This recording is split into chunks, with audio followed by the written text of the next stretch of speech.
অন্তর্ভুক্তিমূলক নির্বাচনের জন্য সকল শ্রেণীর অংশগ্রহণ গুরুত্বপূর্ণ।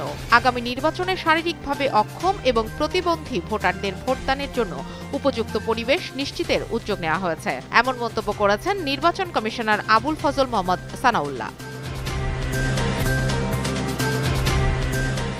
রাজনীতিবিদরা গণমাধ্যমের স্বাধীনতার অঙ্গীকার দিলে সেটাই হবে সবচেয়ে বড় সংস্কার। এক মতবিনিময় সভায় এমন মন্তব্য করেছেন জাতীয় ঐকমত্য কমিশনের সহসভাপতি ড আলী রিয়াজ।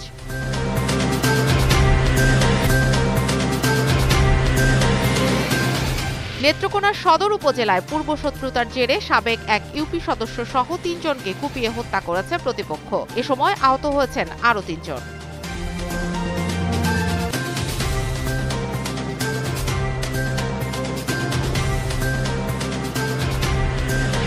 মার্কিন প্রেসিডেন্ট ডোনাল্ড ট্রাম্পের প্রশাসন ভয়েস অব আমেরিকার ৫০০ কর্মীকে চাকরিচ্যুত করার প্রক্রিয়া শুরু করেছে। এবার প্রতিষ্ঠানের কার্যক্রম সীমিত করার উদ্দেশ্যেই এমন উদ্যোগ নেওয়া হয়েছে।